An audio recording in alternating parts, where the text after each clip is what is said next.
오늘 박근혜 대통령이 신년 기자회견을 했습니다. 북한의 태도 변화를 가져올 수 있는 새로운 제재가 포함된 강력한 대북 제재가 나올 수 있도록 모든 노력을 다하겠다고 말했습니다. 집중 보도하겠습니다. 먼저 청와대 박기현 기자 전화 연결하겠습니다. 박 기자 나오십시오. 네, 청와대 춘추관입니다. 네, 4차 핵실험에 대한 언급부터 전해주시죠. 네, 박 대통령은 오늘 담화에서 북한이 뼈아프게 느낄 수 있는 실효적인 제재 조치를 위해 우방국들과 긴밀하게 협력하고 있다고 말했습니다. 그러면서 북한의 태도를 변화시킬 수 있는 가장 강력한 대북 제재 결의안이 도출될 수 있도록 모든 노력을 다할 거라고 강조했습니다. 또 대북 확성기 등을 통한 북한 주민들에게 대북 확성기를 통해서 진실을 알리기 위한 노력을 지속해 나갈 것이라고 말했는데요. 이와 함께 한미 연합 방위력 강화를 위해서도 북한의 도발 의지를 무력화시켜 나갈 거라고 강조했습니다.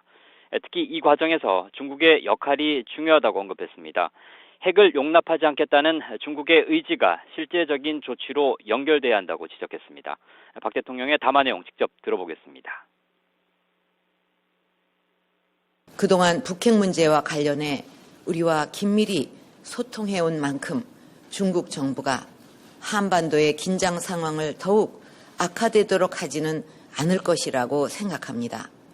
어렵고 힘들 때 손을 잡아주는 것이 최상의 파트너입니다. 앞으로 중국이 안보리 상임 이사국으로서 필요한 역할을 해줄 것으로 믿습니다. 네. 경제 활성화 문제 그리고 구조 개혁 문제에 대해서는 어떤 발언 나왔습니까? 네, 박 대통령은 정치가 국민을 위한 일에 나서야 한다고 말했는데요. 위기의 대한민국을 위해 정쟁을 내려놓고 힘을 합해달라고 요청했습니다. 특히 노동개혁의 5개 법안 가운데 기간제법은 중장기적으로 검토를 하더라도 파견법만큼은 반드시 받아들여 달라고 요청했는데요. 파견법은 중소기업의 어려운 근무 환경을 극복하기 위한 거라면서 파견 근무를 막는 것은 중소기업을 사지로 모는 거라고 지적했습니다. 그러면서 경제활성화 법안과 노동개혁 4개 법안을 이번 임시국회에서 반드시 처리해달라고 호소했습니다. 특히 이 과정에서 유일한 대안은 바로 국민이라면서 가족과 미래 후손을 위해서 국민들이 앞장서 달라고 당부했습니다. 이 부분도 직접 들어보겠습니다. 이 나라의 주인은 대통령도 아니고 국회를 움직이는 정치권도 아닙니다. 이 나라의 주인은 바로 국민 여러분들입니다. 우리 가족과 자식들과 미래 후손들을 위해서 여러분께서 앞장서서 나서주시기를 부탁드립니다. 저도 국민 여러분과 함께 동참할 것입니다. 제가 바라는 것은 정치권이 국민들의 안위와 삶을 위해 지금 이 순간 국회의 기능을 바로잡는 일부터 하는 것입니다.